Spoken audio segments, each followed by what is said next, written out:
That night, I heard the dead king call my name from inside the forest. That was the moment I knew the stories were true.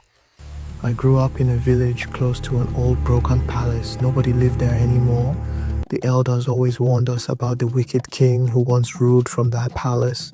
They said he took people at night if he even suspected they disobeyed him. During a long rainy season, he collected all the food in the village and kept it for himself. He sat in his palace with baskets of food while people outside starved. When he finally died, nobody honored him.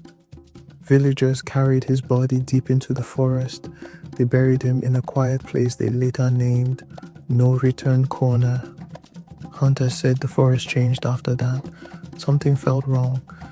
Even the birds stopped landing on the trees there. The forest became too quiet. My own life was normal. I walked around the village every evening. One day my mother told me to go find dry firewood after the rain. I took a small basket and walked out of the house. I headed toward the forest before the sun went down. The ground was muddy and I stepped carefully as I walked deeper. My slippers kept sinking into the wet ground. Soon the trees became thicker and the forest got darker. I bent down to pick some wood, but something felt off. The forest was too quiet. No insects, no birds, no sound at all. I realized I had walked too far. I didn't know this part of the forest. Then I heard it, a voice calling my name, deep and rough. The voice echoed through the forest like it came from everywhere. I dropped the wood and stood up straight in fear.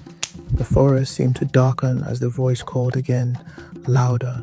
I turned toward the direction of No Return Corner without thinking. The darkness between the trees felt alive, like something was waiting. Fear took over. I turned around and ran as fast as I could. Branches scratched past me as I ran through the trees. I ran until the forest opened and the village came into view. My heart was racing. Sweat ran down my face. I fell near two elders who were sitting outside. They grabbed my arms and asked what happened. I tried to speak, but my voice was shaking. The elders leaned closer, listening carefully. I pointed back toward the forest. I told them I heard a voice. The elders looked at each other with serious, worried eyes. One elder asked me, "Was the voice from the forest or from the palace?" I said, "The forest." The elder closed his eyes like he already knew. That night, the elders called everyone together and told the truth. They said the wicked king's spirit was not at rest. He was angry.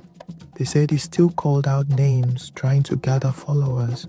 Anyone who answered him would walk into the forest and never return. The next morning, the elders placed a sign at the forest edge. No entry after sunset. Some villagers laughed, but others looked scared.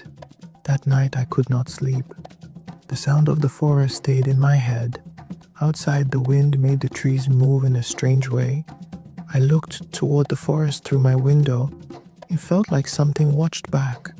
I covered my ears when I thought I heard a faint whisper again.